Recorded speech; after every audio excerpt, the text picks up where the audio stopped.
바울이 가이사랴 헤롯 궁에 구류된 지 2년의 세월이 흘렀습니다.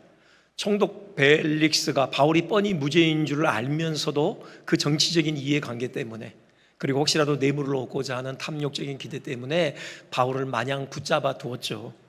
바울 입장에서는요, 심히 부당한 처사이죠.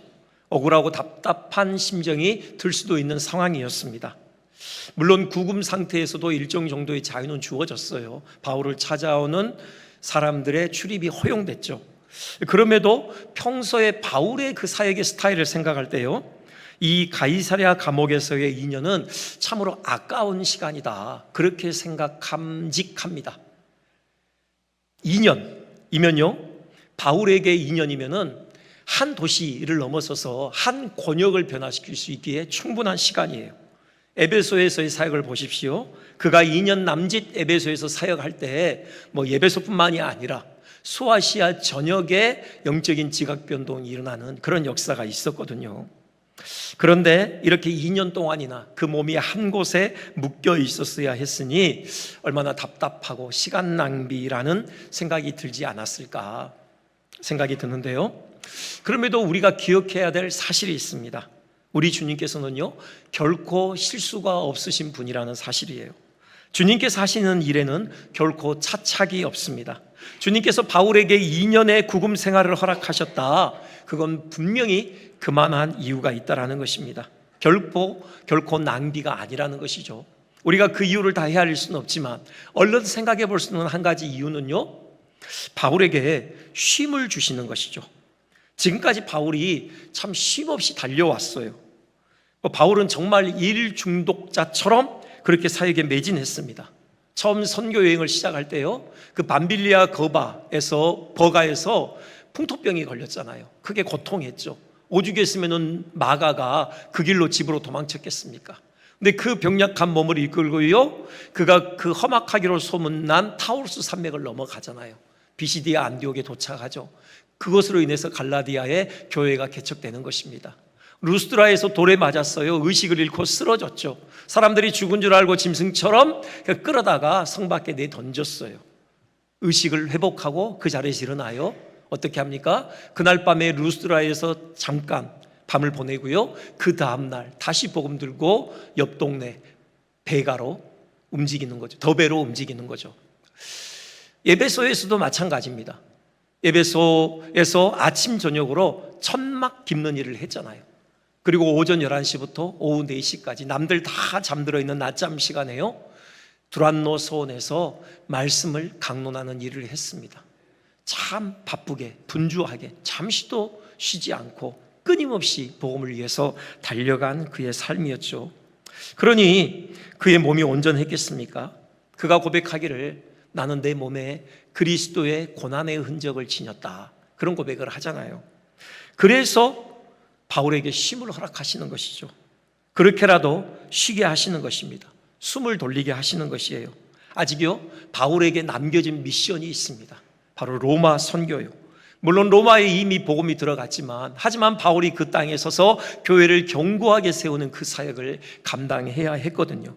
이 사역을 위해서 바울에게 재충전의 시간을 주시는 것이죠. 제가 어제 한 통의 그 카톡 메시지를 받았는데, 저희 대학 선배예요. 선교사로 나가 있는데 중동 지역에서 이슬람을 대상으로 이렇게 선교하시는 분입니다. 한국에 잠깐 들어오셨대요. 한 2달간 머무는데요, 재작년에 그분이 들어오셨을 때는 우리 대학 선후배들끼리 몇 분이 만나서 모임을 가졌습니다. 제가 식사 대접을 했고요, 우리 교회 카페에서 커피도 마셨어요.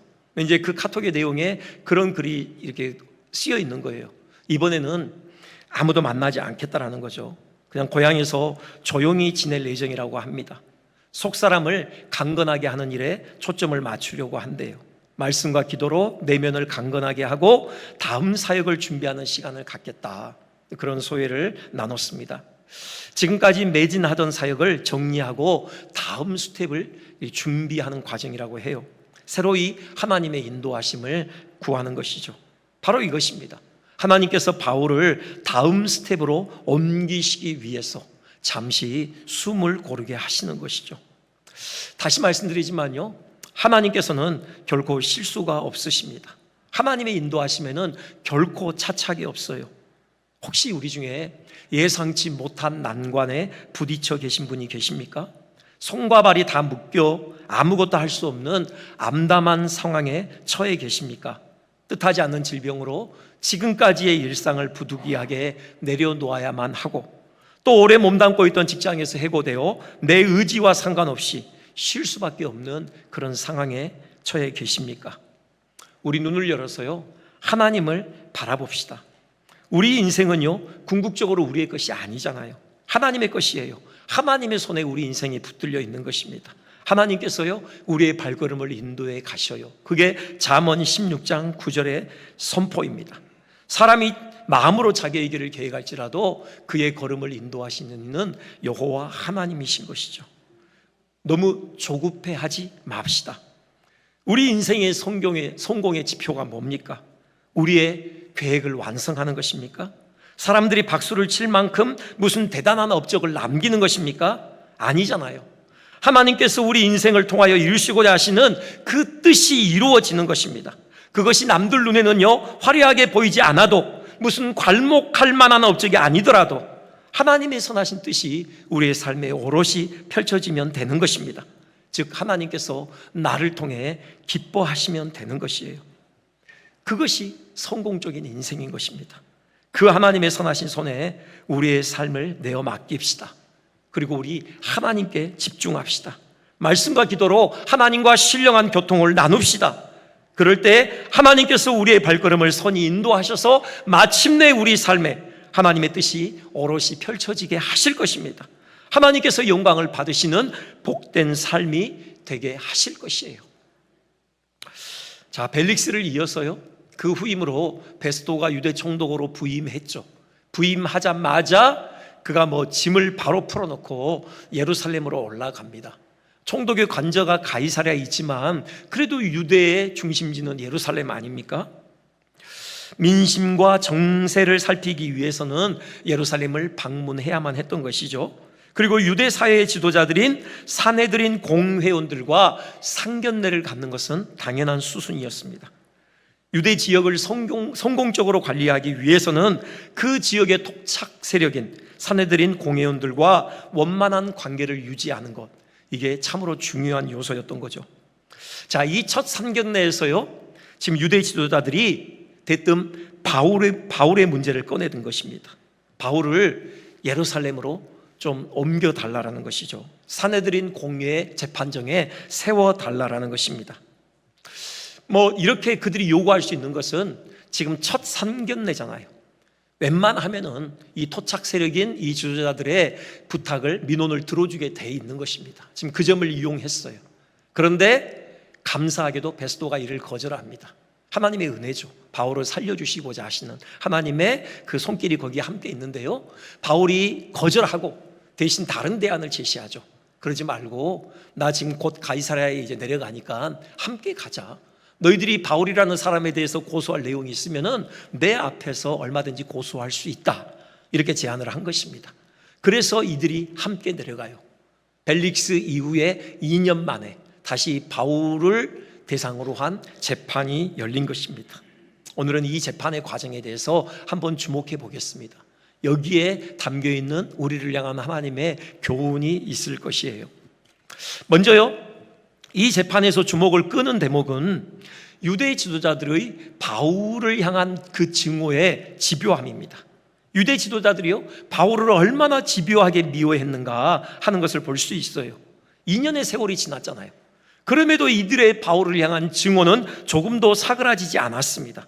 여전히 바울을 죽이고자 혈안이 되어 있었죠.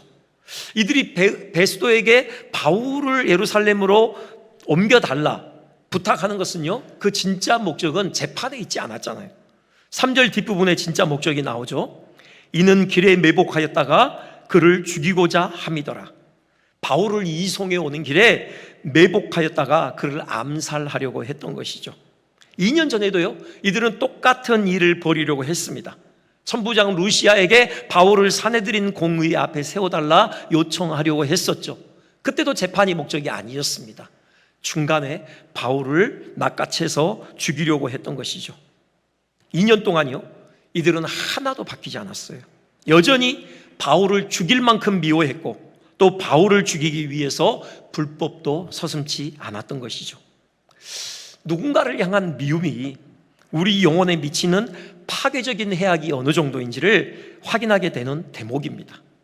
그래도요, 이들은 명색이 유대의 최고 종교 지도자들이잖아요. 대제사장들이고요, 장로들이에요.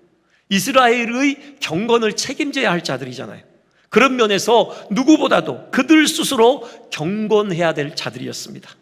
그런데요, 이들은 바울을 죽이고 싶을 만큼 지독히 미워했을 뿐 아니라 실제로 바울을 죽이기 위해 불법적인 일도 서슴지 않았던 것입니다. 무슨 시정잡배들보다 더 못한 행보를 보이고 있었던 것이죠. 이것이 증오가 가지고 오는 영혼의 파괴적인 영향력입니다. 또요, 이들은 참 어리석은 행보를 보여요. 이들이 바울을 고소하겠다고 베스도를 따라 나선 것도요, 이해되지 않는 부분이에요. 2년 전에요, 벨릭스의 법정에서 이들은 처절하게 실패했어요. 그때 만반의 준비를 하고 갔었습니다. 그 분야에서 아주 실력자로 정통한 더둘로라는 변호사를 대동하고 갔었거든요. 그런데도 바울을 기소하는데 실패했어요. 이유인즉 그들의 고소를 뒷받칠 만한 증거가 없었거든요. 증인 한 명 내세우지 못했어요. 그래서 실패했죠. 자, 그러면 지금은 달라졌을까요? 그들이 무슨 결정적인 증거라도 손에 넣은 것입니까? 판결을 결정적으로 뒤집을 만한 스모킹건이라도 그들이 손에 쥔 거예요? 아니에요. 역시 그들에게는요, 이렇다 할 증거가 하나도 없었어요. 7절 그렇게 기록되어 있습니다. 그들이 바울에 대해서 이런저런 중대한 사건으로 고발을 해요. 하지만 그 고발을 입증할 만한 증거를 하나도 대지 못했던 것이에요. 그러니 이들은 도대체 왜 간 것입니까? 결과가 뻔할 것인데 도대체 뭘 믿고 갔을까요? 저는 증오 때문이라고 봐요. 증오에 사로잡혀서 이들은 판단력이 흐려진 것입니다. 과도한 집착을 보인 거예요. 도무지 바울과는 같은 하늘 아래에 살 수 없다는 바울을 향한 그들의 지독한 증오가 그들로 하여금 이리도 어리석은 집착을 하게 만든 것이죠. 이렇듯 증오와 미움은 우리 영혼에 파괴적인 영향을 미칩니다. 분별력을 흐려서요, 어리석은 판단과 행동을 하게 하고요, 나아가서 그 미워하는 사람에게 해를 끼칠 수만 있다면 불법적인 일도 서슴지 않도록 마음을 강팍하게 하는 것이죠. 우리 그러지 않았으면 좋겠습니다. 그런데 이들의 모습이 더욱 안타깝게 여겨지게 만드는 사실이 있어요. 이들이요, 지난 2년간 수많은 제사에 참여했을 것이라는 사실이죠. 이들 중 상당수는요, 고위직 제사장 그룹입니다. 보통 그 에레미야스라는 학자의 기록에 의하면요, 보통 일반 제사장들, 좀 낮은 직급의 제사장들이 1년에 그 반열을 따라서 2주 동안 성전 제사 직무를 수행한대요. 여러분, 하루에 제사가 여러 번 드려집니다. 아침 저녁으로 상번제가 드려지고요, 또 많은 이스라엘 백성들이 와서 온갖 종류의 제사를 드리잖아요. 다 제사장들이 그 제단에다가 불태우는 그 일을 감당하는 거죠. 평민 제사장들, 평범한 제사장들은 1년에 2주간 성전 제사 그 직무를 수행해요. 근데 이들은 고위급 제사장들이거든요. 사내들인 공의회를 구성하고 있는 높은 직급의 제사장들이에요. 그렇기 때문에 그들보다는 더 많은 어떤 제사 집례에 참여를 하지 않았을까 추정을 해요. 적어도 일주일에 한 번의 제사는 이들이 집례하지 않았겠습니까? 2년이에요. 그럼 얼마입니까? 일주일에 한 번만 하더라도 100번이 넘는다고요. 이들은 100번이 넘게 그동안 제사를 집례해온 종교 지도자들이라고요. 그럼에도 불구하고요, 이들은 조금도 바뀌지 않았어요.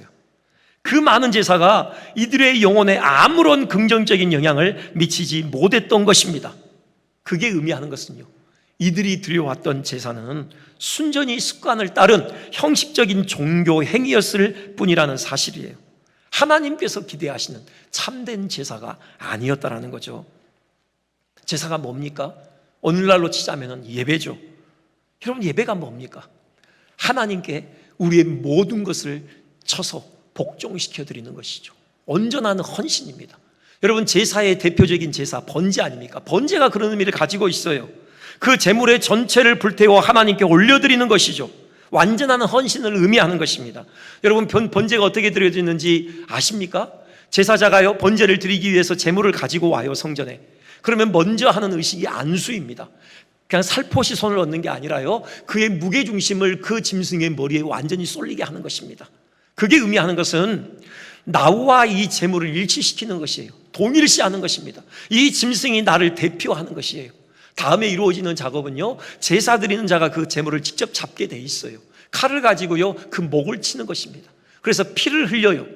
그러면 그 피를 제사장이 받거든요, 양푼에 담아서 그걸 제단의 사방에 뿌리죠. 그동안에요, 피가 다 흘려졌으면 이제 제사자가 그 짐승의 머리부터 가죽을 벗깁니다. 그리고는요, 부위별로 각을 떠요. 그러면은요, 또 제사장은 그 각을 뜬 그 고기들을 활활 타는 제단에 그 나무 위에 올려놓는 것이죠.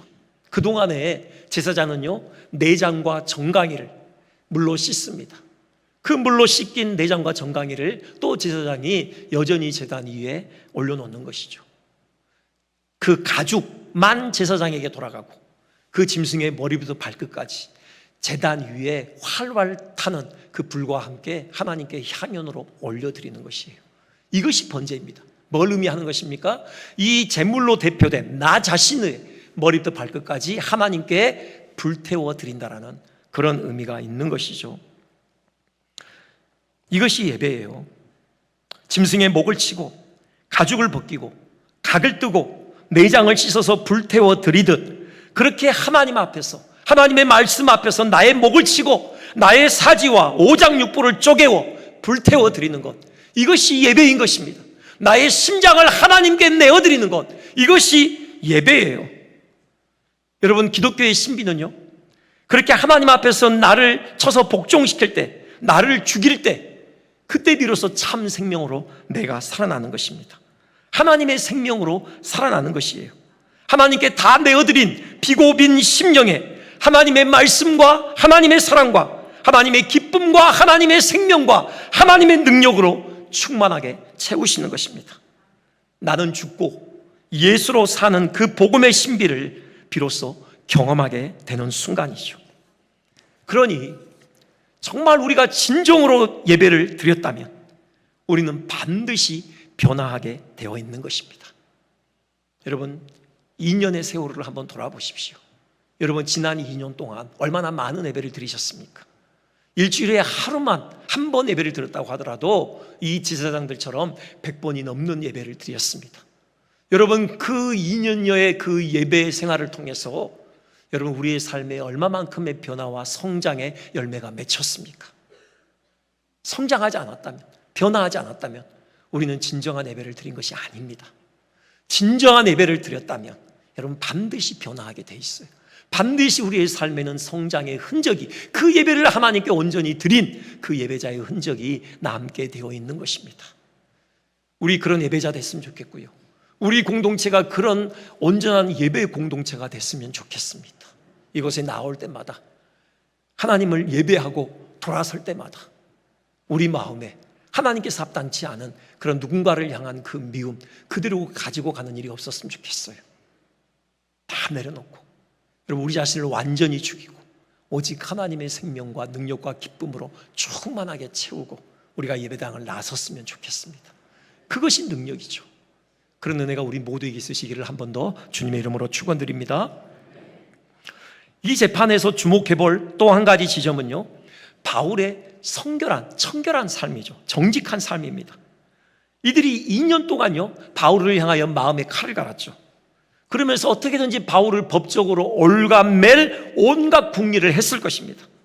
바울의 뒤를 캤을 것이에요.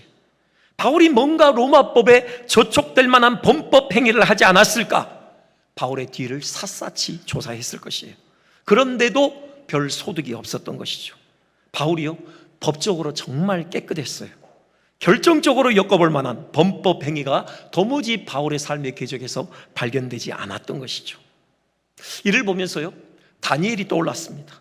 다니엘의 정적들이 어떻게든 다니엘을 끌어내리려고 다니엘의 주변을 샅샅이 훑잖아요. 그런데 아무것도 건지지 못하죠.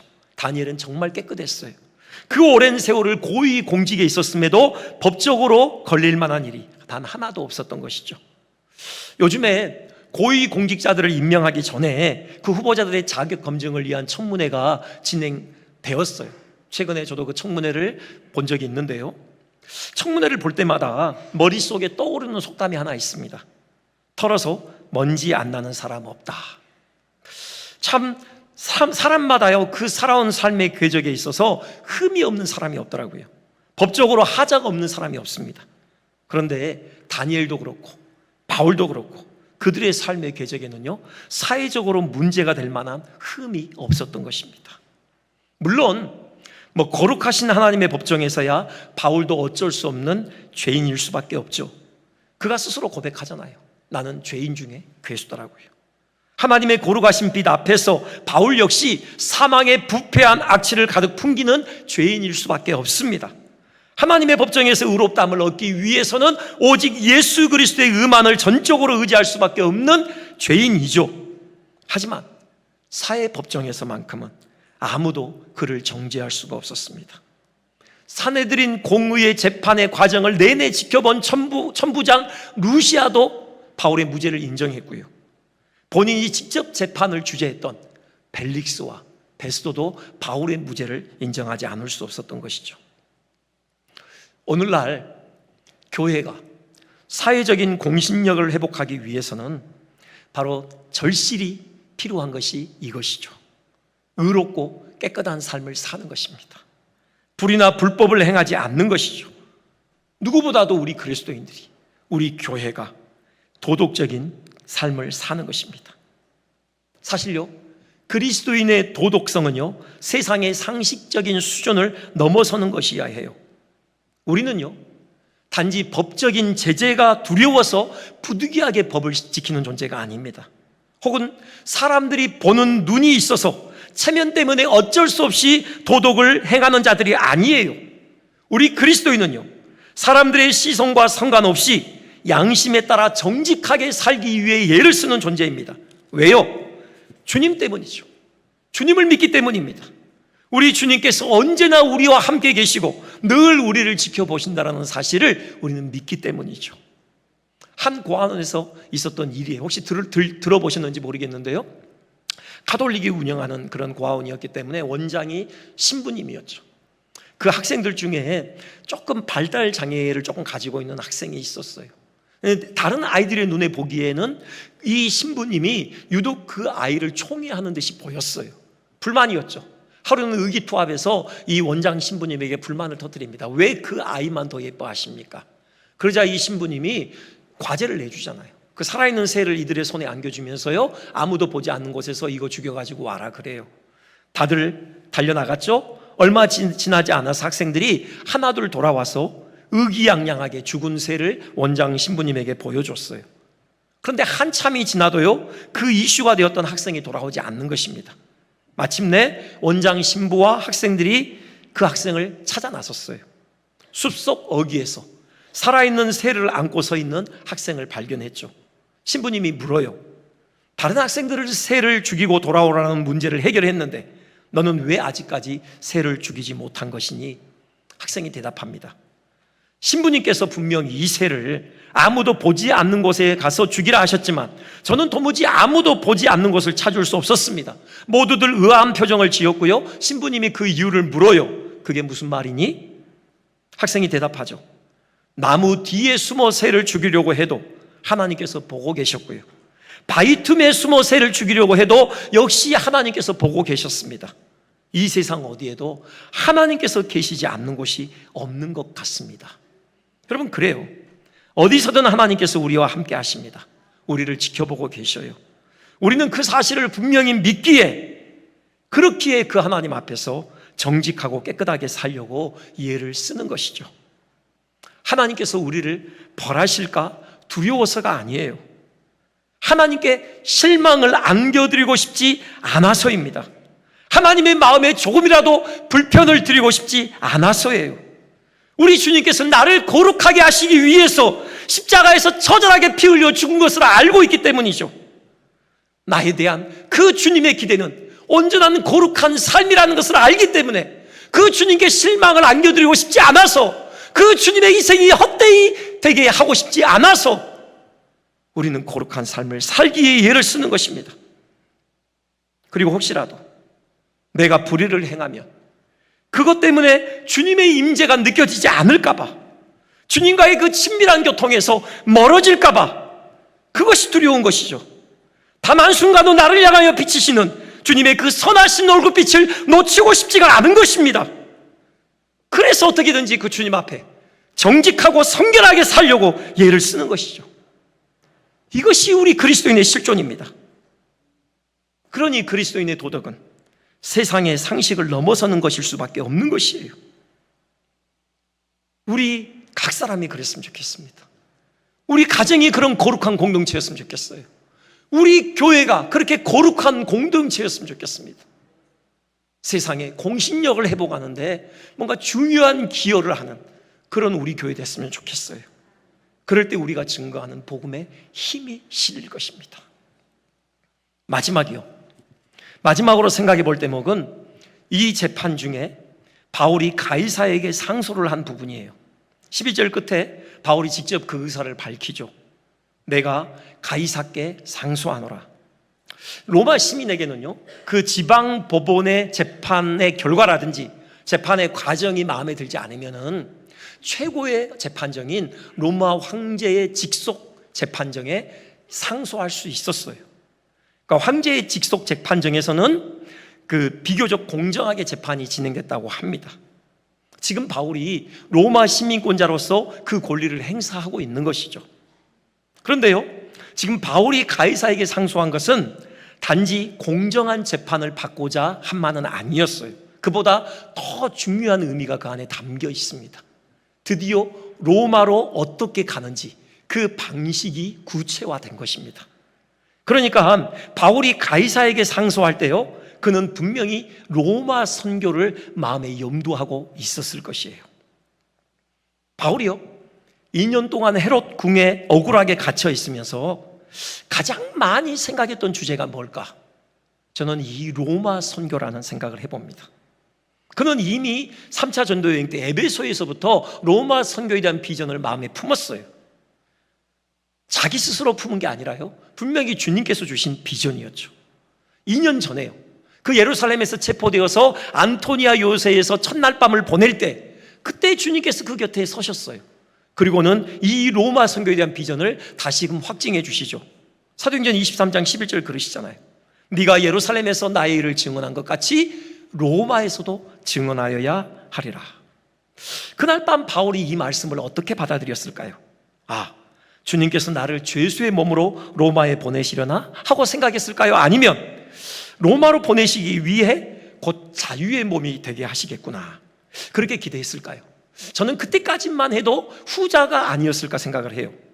그런데요, 그때로부터 2년의 시간이 지나도록 바울은 헤롯 궁에 갇혀 있어야만 했습니다. 이유 없이 갇혀 있었어야만 했어요. 그러니 바울이 궁금하지 않았겠습니까? 도대체 언제쯤 이 감옥에서 벗어나 로마로 향할 수 있을까? 주님께 물었겠죠. 주님, 언제나 저를 이 감옥에서 빼내주시고 로마에 이르도록 하실 것입니까? 그렇게 묻고 기도하고 묵상하던 중에 그의 생각의 지평이 넓혀졌을 것입니다. 꼭 자유의 몸으로 로마에 가야만 하는 것은 아니지 않겠는가? 이렇게 죄수의 몸으로 로마로 갈 수도 있지 않겠는가? 라는 생각에 이르게 된 것이겠죠. 왜요? 바울은 로마 시민권자에게 가이사의 법정에 상소하는 권리가 있다는 사실을 알고 있었을 것이기 때문이죠. 이렇게 오랜 시간 이유 없이 감옥에 갇혀 있도록 하시는 것은 어쩌면 가이사에게 항고하는 방식으로 미결수의 몸으로 로마를 밟게 하시는 주님의 뜻이 있지 않겠는가? 바울은 생각을 했을 것입니다. 그리고 무릎을 꿇었겠죠. 주님, 그것이 주님의 뜻이라면, 제가 죄수의 몸으로 로마에 서는 것이 주님의 뜻이라면 좋습니다. 얼마든지 그렇게 하겠습니다. 기꺼이 죄수의 몸으로 로마로 가겠습니다. 바울은 결단했을 것이에요. 그러던 차에 2년 만에 다시 재판이 열린 겁니다. 이 진행 상황을 보니요, 역시 답이 없어요. 유대 지도자들 하나도 변하지 않았어요.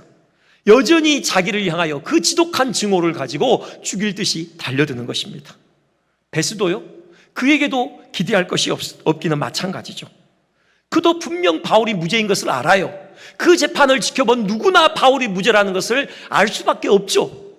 그런데도요, 베스도가 천연덕스럽게 바울에게 이런 제안을 합니다. 9절이죠. 네가 예루살렘에 올라가서 이 사건에 대하여 내 앞에서 신문을 받으려느냐? 예루살렘에 갈래? 사내들인 공의의 그 재판정 앞에 설래? 물론 나도 갈게. 내가 참관인이 되어줄게. 이런 제안을 하고 있는 것입니다. 바울이 볼 때는 어이가 없는 일이에요. 예루살렘에 가면 죽는 것입니다. 뭐가 기다리는지 알고 있어요. 근데 베스도가 지금 그걸 제안하고 있어요. 베스도가 왜 그랬을까요? 무죄인 줄 알면 그냥 무죄 선언을 하면 되잖아요. 근데 왜 또 예루살렘행을 제안하는 것일까요? 그 9절 앞부분에 나와요. 베스도가 유대인의 마음을 얻고자 하여, 유대의 지도자들의 마음을 얻고자 했던 것이죠. 정치적인 계산이 깔려 있었던 것입니다. 답이 없어요. 상황이 이렇게 되자 바울은 분명하게 확신했을 것입니다. 그렇구나. 주님께서 뜻하시는 것은 죄수의 몸으로 내가 로마에 가는 것이구나. 그래, 황제에게 상소하자. 죄수의 몸으로 로마로 가자. 그렇게 순간적으로 다짐했을 것이에요. 그리고는 베드로에게 당당하게 외칩니다. 내가 가이사에게 상소하노라. 전 이 대목을 보면서요, 역시 바울이구나 생각했습니다. 바울에게 있어서요, 삶의 유일한 목적은 주님이었습니다. 주님께서 그에게 맡기신 사명, 주님을 증거하는 것이었죠. 바울은 어떤 상황에서도 주님만 생각했고 주님께서 그에게 맡기신 사명을 생각했습니다. 그가 사는 이유를 단 하루도 그는 잊지 않았어요. 바울에게 있어서요, 주님을 덜어내버리면 남는 게 하나도 없어요. 바울에게 있어서요, 주님을 증언하는 그 사명을 덜어내버리면 남는 게 하나도 없는 삶이 바울의 삶이었어요. 여러분, 우리 바울을 닮았으면 좋겠습니다. 오늘 장로님께서 찬송하시면서 바울처럼 바울을 닮았으면 좋겠다라는 그런 마음의 소원을 담아 노래했는데요, 여러분, 우리 바울을 닮았으면 좋겠어요. 우리의 삶의 이유도 주님이었으면 좋겠습니다. 우리의 삶의 이유도 주님께서 우리에게 맡기신 사명이었으면 좋겠어요. 우리가 늘 주님을 생각했으면 좋겠고 늘 주님께서 우리에게 맡기신 그 사명을 생각했으면 좋겠어요. 네가 사는 이유가 뭐냐 누구든 물어도 주저없이 주님 때문에 사는 것입니다. 주님께서 내게 맡기신 그 사명을 이루기 위해서 사는 것입니다. 우리 그렇게 확신 있게 답변할 수 있었으면 좋겠습니다. 복음 증거하는 사명, 하나님 나라를 이루어가는 사명, 하나님의 영광으로 찬란히 빛나는 그 나라가 이 땅에 도래하기를, 우리 요몬하는 그 사명, 우리 그 사명을 위해서 다시금 우리의 삶을 주 앞에 헌신했으면 좋겠습니다. 우리 교회의 공동체가 그런 사명 공동체가 되기를 주님의 이름으로 축원드립니다.